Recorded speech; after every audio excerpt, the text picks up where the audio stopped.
আপনার আপনি এর আগে বললেন করিডোর নিয়ে যে এ নিয়ে কোনো প্রশ্ন আমি উত্তর দেবো না, অন্য কোনো প্রশ্ন থাকলে বলুন।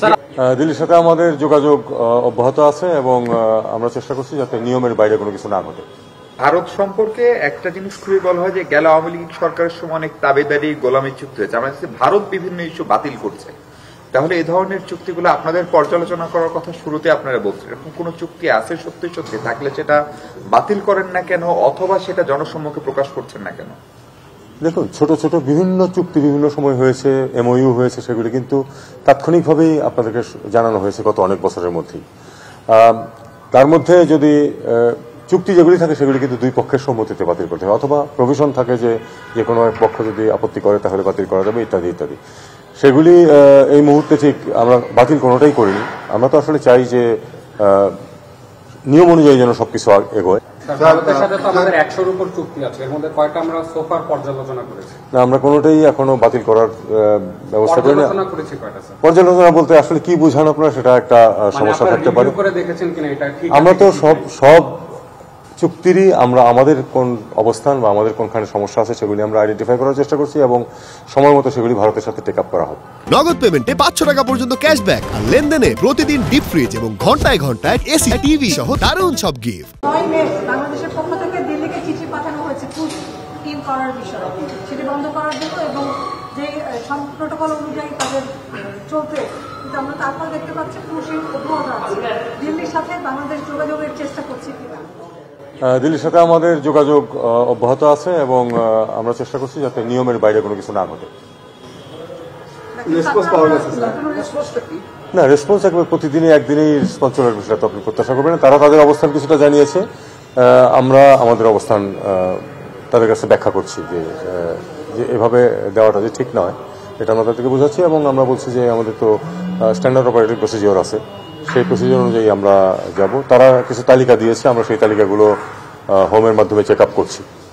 আরেকটা হলো যারা ভারতীয় নাগরিক এবং সেখানকার রোহিঙ্গা, তাদেরকে আমরা পুশব্যাক করবো না, আমরা এখানে তাদের করছি। এ ব্যাপারে সুস্পষ্ট কোনো সিদ্ধান্ত আমার কাছে এখন পর্যন্ত নেই। আমরা তো নর্মালি পুশব্যাক করি না, তবে বিষয়টা হলো যারা ভারতীয় নাগরিক বলে প্রমাণিত তাদেরকে অবশ্যই তাদেরকে ফেরত নিতে হবে। স্যার, ভারত সম্পর্কে একটা জিনিস খুবই বলা হয় যে গেল আওয়ামী লীগ সরকারের সময় অনেক দাবিদারি গোলামি চুক্তি হয়েছে, আমরা ভারত বিভিন্ন ইস্যু বাতিল করছে।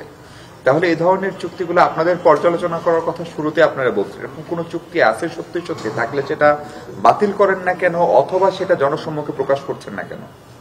দেখুন, ছোট ছোট বিভিন্ন চুক্তি বিভিন্ন সময় হয়েছে, এমওইউ হয়েছে, সেগুলি কিন্তু তাৎক্ষণিকভাবেই আপনাদেরকে জানানো হয়েছে গত অনেক বছরের মধ্যেই।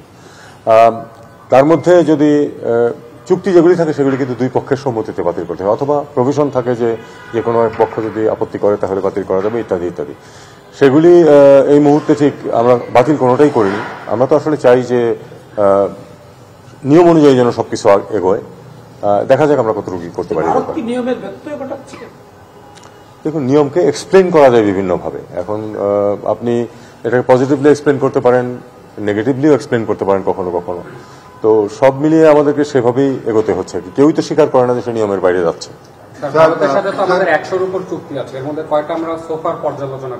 আমরা কোনোটাই এখনো বাতিল করার ব্যবস্থা করি না। পর্যালোচনা বলতে আসলে কি বুঝান আপনারা, সেটা একটা সমস্যা থাকতে পারে। আমরা তো সব চুক্তিরই আমরা আমাদের কোন অবস্থান বা আমাদের কোনখানে সমস্যা আছে সেগুলি আমরা আইডেন্টিফাই করার চেষ্টা করছি এবং সময় মতো সেগুলি ভারতের সাথে টেক আপ করা হবে। পররাষ্ট্র মন্ত্রণালয় একটা গুরুত্বপূর্ণ অংশ সরকারের, কিন্তু এই সব মন্ত্রণালয় সরকারের জন্য গুরুত্বপূর্ণ। গত কয়েকদিন ধরে আমরা দেখছি যে পররাষ্ট্র সচিবের অপসারণ নিয়ে নানা গুঞ্জন ছড়িয়ে পড়েছে। আসলে স্যার এই অপসারণের কোনো বিষয় নেই। পররাষ্ট্র সচিব বিভিন্ন কারণে নিজে থেকে এখান থেকে সরে যেতে চান এবং আমরা তাকে সরে যেতে দিচ্ছি। সরে যেতে চান মানে এই দায়িত্ব থেকে চলে যেতে চান। উনি আগামী 2-1 দিনের মধ্যে দায়িত্ব ছেড়ে দেবেন। ছুটিতে যাবেন না, চাকরি ছেড়ে দিবেন বা অবসরে চলে যাবেন, কোন ডিসিশন? না, উনি চাকরি ছেড়ে দেবেন কেন? উনি তো চাকরিতে আছেন। উনি যতদিন চাকরিতে আছেন দায়িত্ব পরিবর্তন হবে। নতুন কে হবে এটা যদি আপনারা এখন আমরা আপনাদেরকে এটা 2-1 দিনের মধ্যে আপনারা জানতে পারবেন সেটা। স্যার, গতকালকে প্রধান উপদেষ্টার সঙ্গে একটা বৈঠক হয়েছে, বলা হচ্ছে এটা নিরাপত্তা সংক্রান্ত। সেই বৈঠকে আপনি ছিলেন, ন্যাশনাল সিকিউরিটি অ্যাডভাইজার ছিল, হোম অ্যাডভাইজার ছিলেন এবং 3 বাহিনী প্রধান ছিলেন। নিরাপত্তা সংক্রান্ত সভায় পররাষ্ট্র মন্ত্রী বা উপদেষ্টাদের সচরাচর আমরা থাকতে দেখি না। আবার সেখানে আইজিপি ছিলেন না, যদিও নাম ছিল আইজিপির থাকা। এই সভাটা সম্পর্কে ওইখানে আপনার ভূমিকা কি ছিল? এটা তো এভাবে বলা যাবে না। আলাপ আলোচনা হয়েছে সেখানে, যেহেতু নিরাপত্তার মধ্যে আসলে তো বর্ডারের বিয়ন্ড এই ইস্যুগুলিও আসে, এই কারণে আমি ছিলাম। আমি একটু জানতে চাচ্ছিলাম যে ভারতের সর্বশেষ যে স্টেপটা নিয়েছে, তারপরে কি আমরা তাদের সাথে যোগাযোগ করেছি? কারণ সর্বশেষ কোন স্টেপ? স্থল বন্দর দিয়ে বাংলাদেশে যে আরএমজি পণ্য, এটা কমার্স অ্যাডভাইজার এই বিষয়টা দেখছেন এবং আমরা এটা টেক আপ করছি। তাদের পক্ষ থেকে বলা হচ্ছিল তাদের একটি চিঠি পররাষ্ট্র মন্ত্রণালয়ের মাধ্যমে দিল্লিতে যাওয়ার কথা রয়েছে, সেটি গেছে কিনা এবং কোনো রিপ্লাই এসেছে কিনা? সেই দেখুন, গতকাল মাত্র নিয়ে কথা হয়েছে, এর মধ্যে চিঠি যাবে এবং রিপ্লাই আসবে। এত কি ফাস্ট আমাদের সিস্টেম? এত ফাস্ট না, সময় লাগবে, বাট এটা টেক আপ করা হচ্ছে, চিঠি যাচ্ছে।